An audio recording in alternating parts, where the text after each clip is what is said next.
Hello, I'm Richard Ridge for Broadway World. The Shark is Broken is coming to Broadway's Golden Theatre, where performances begin on July 25th. And I dropped by the rehearsal room to meet the company led by Alex Brightman, Colin Donnell, Ian Shaw, and director Guy Masterson before they take a bite out of Broadway. You're about to make your Broadway debut. How excited are you? I'm absolutely thrilled. I can't believe that it's actually happening. Yeah. It felt like a million miles away when I first conceived of the idea with Joseph Nixon. We never thought that we'd get here. We thought it would be popular, but this is a dream come true, yeah. How did this all come about for you to write, Ian? Well, there were a few ideas. I'd met Richard auditioning for him, and I thought that he would be delighted to see me. That wasn't the case. I looked at various interviews. My family had press clippings. Thought it was a bad idea, but was persuaded by my dear friends to at least write the script. And in the process of writing the script with Joseph, we realized that we were onto something, that wasn't just about me and my dad, that was about something that we thought was very funny, but also, had the potential to have an emotional impact as well, that was a bit more universal. How proud would your dad be with this show? I think his mind would be blown, because I don't think he would think that people would be fascinated necessarily at this point in history, but they are. I think he would be flattered by the affection in which he is held. It wouldn't exist if he was here, of course, because part of the emotional impact of it, for me and I think for the audience, is that I'm playing him and he was lost to me, and that wouldn't have happened, if he hadn't been lost. It's a dream. These guys are serious, top professionals. And like I say, I couldn't ask for more in terms of the tools that we've got to produce this show. Ian, I've seen Ian do his thing. He's just incredible. The audience gasp when he walks on. That's how incredible he is. And these guys, Alex, Beetlejuice, and Colin, Jersey Boys, they just inhabit those characters. They're so alive. And the way they interact with each other in the rehearsal room, I can't wait to see them in front of an audience. How do you explain The Shark is Broken? Well, that's the famous speech that the technicians used to call out. The shark is broken, the shark is broken. And when they heard that, their heads would literally drop. They'd been on the boat since 7 o'clock waiting for 10, 15 minutes of shooting. They'd rehearsed their lines, and then they know at this point that it's not going to happen. The launch is sent for them. They get back in the launch, they go back to shore, and it's like Groundhog Day. And the shark was constantly broken because salt water got into the workings, and they didn't anticipate that when they made it. But not only that, sloops would be sent across the horizon by the locals. They were hurting themselves because they didn't want the film crew in town, but they didn't realize they were delaying filming even longer.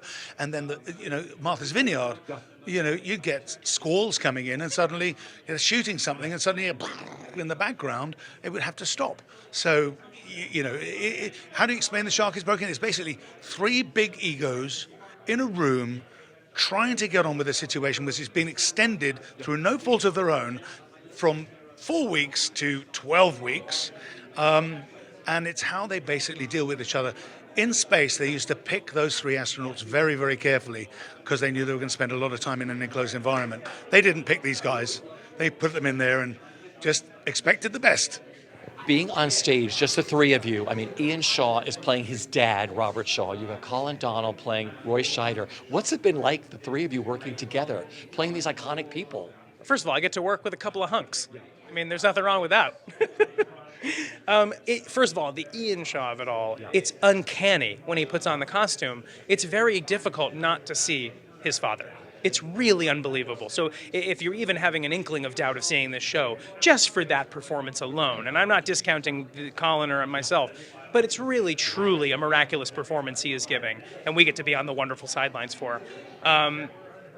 These guys have been so generous and so accepting of somebody who is so musical theater driven to give me my space and allow me to get small and allow me to ask questions. And I said it before, but I have no problem saying it again, is I feel more like an actor in this than I have in a lot of things. And it's really emotional for me.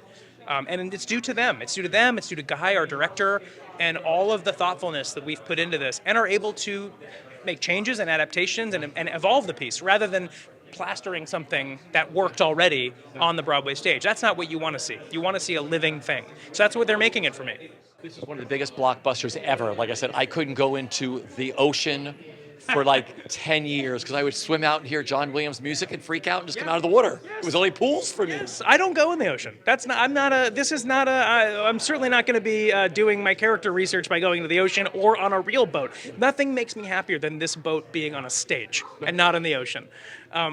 It terrified me. I watched it a week ago, and it's just as scary as it was when I watched it as a young child. And we knew the shark was broken, but no one cared. It still looks scary. Well, I didn't know about that. I mean, this is also a wonderful research thing for me about how much went wrong and how much this movie almost didn't happen. Yeah. And the fact that it did and became what it was it's benchmark cinema. And so we are just here to sort of like honor it and tell the story that you may or may not have known. There are certain factoids in this, but really what this is an educated meditation on what could have happened. What's made this so special so far? I mean, it's the three of you out there. It's you, Alex Brightman, and Ian Shaw, who's playing his dad, Robert Shaw. That, in a nutshell, is the most exciting thing. To be able to be doing a play on Broadway, I don't take any of it for granted. We passed by the marquee the other day, and it was just, I got very emotional thinking about that's going to be me in that theater very, very soon. And to be working with these two guys who Alex and I have known each other for a very long time, but we've never gotten to work together.